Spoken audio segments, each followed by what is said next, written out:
Breaking tonight, as I was just saying, 1 or 2 people were shot by Border Patrol agents in Portland, Oregon. I don't know if it was 1 or 2. There are conflicting reports. But we are told a husband and wife are now in the hospital. The administration is saying, no, he's a gangbanger, and this was an interdiction, and the guy weaponized his vehicle, and the agent took a defensive shot. I will remind that I can't confirm any of those things, but I hope the government doesn't get shown to be saying something that isn't true. Resisting arrest is a crime. Trying to injure an officer is a crime. Neither should be defended because you don't like the enforcement, but also neither deserves the death penalty under the law, okay? And again, I cannot confirm what the government is saying. We will let the facts be revealed as quickly as they can, all right? But I'll tell you right now what should not be said, okay? FAFO. That is the worst post-tragedy message I have ever heard from elected leaders in America. And that is all I'm hearing right now. After Minnesota, now we'll see what happens with this one. Who knew that we would hunger for what I used to dismiss as perfunctory, right thing to say rhetoric from elected leaders? I was wrong. It matters. Cooler heads prevail. We are all in it together.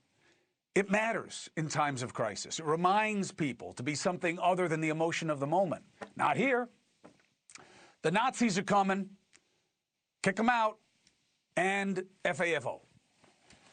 You do have to ask, if all this violent rhetoric is not asking for more violence, I mean, look, it's ugly to say, but they know what they're saying. They know the impact of their words. And you know it led us to where we are. There's plenty of blood on people's hands here. If you keep saying and doing the same things, are you not asking for more of what we're seeing? Our vice president, who clearly wants the big job, wants you to believe this. The precedent here is very simple. You have a federal law enforcement official engaging in federal law enforcement action. That's a federal issue. That guy is protected by absolute immunity. He was doing his job. That woman was there to interfere with a legitimate law enforcement operation. That woman is part of a broader left-wing network. What young mother shows up and decides they're going to throw their car in front of ICE officers who are enforcing legitimate law? You've got to be a little brainwashed to get to that point. I mean, a little brainwashed. You should talk to the man in the mirror.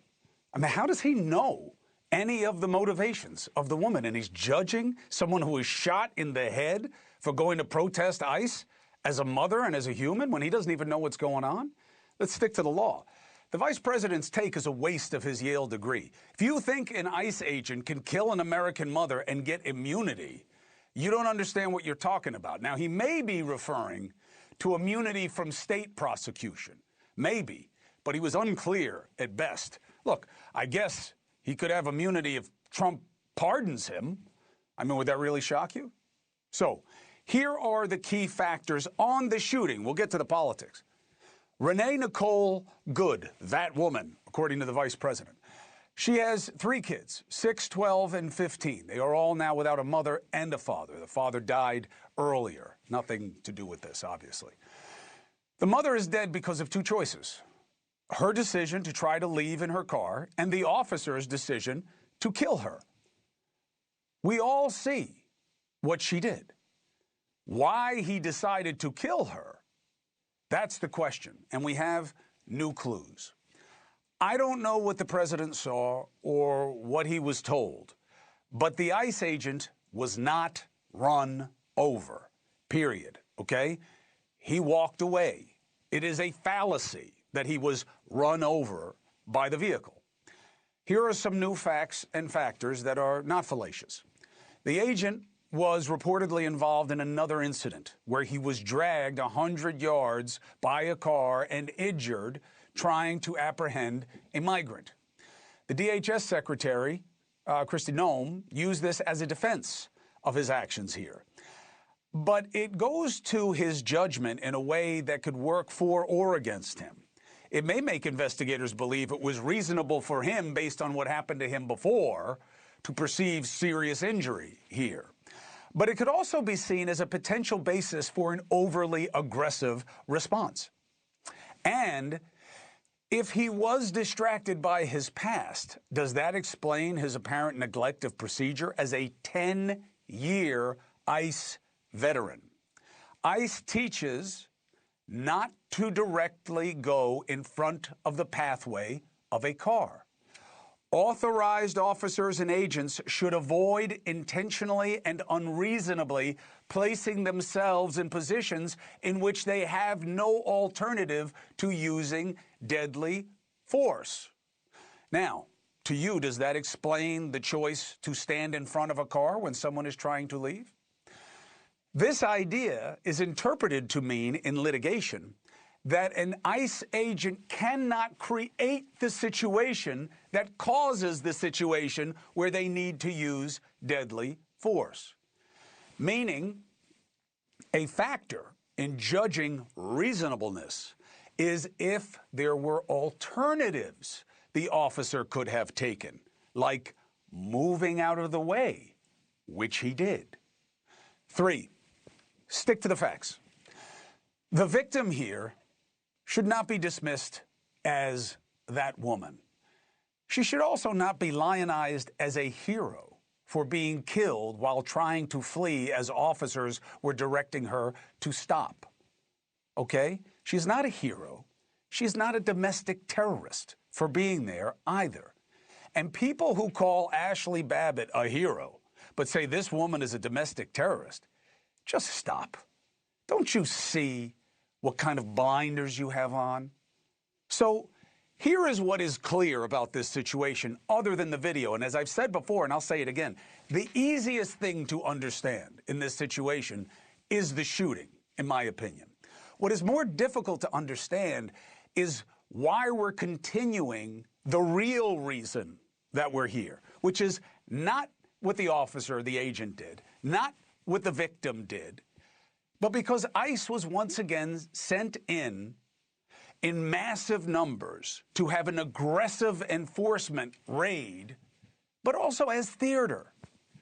Here's my basis for calling it theater.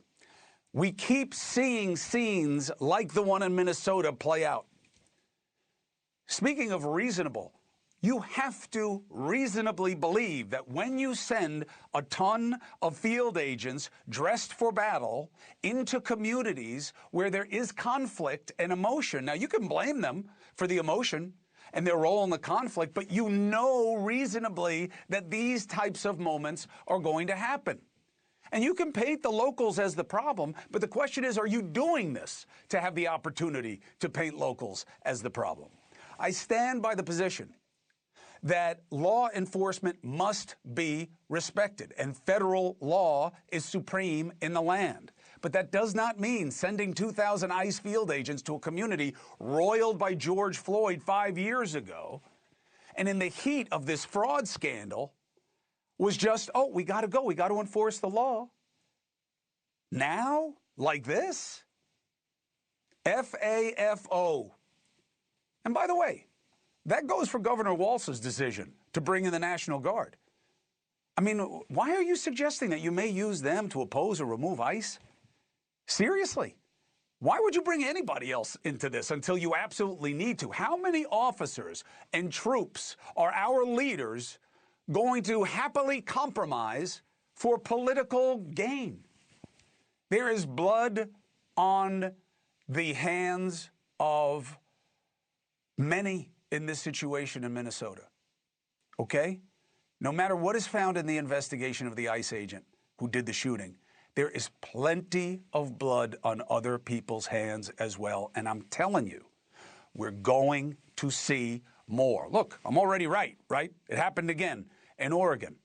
Now you can say, well, got to enforce the law. Let me tell you something about policing that we've learned many, many times over, and we are now conveniently deciding to forget. What do we do when officers keep coming into violent conflict in communities? What do we do? just blame the residents? Bunch of savages, bunch of animals, bunch of crazies, terrorists. No, you figure out how to make it happen less. Thank you for watching. Subscribe below and download our NewsNation app right now on your phone, and you will get fact-based, unbiased news for all Americans.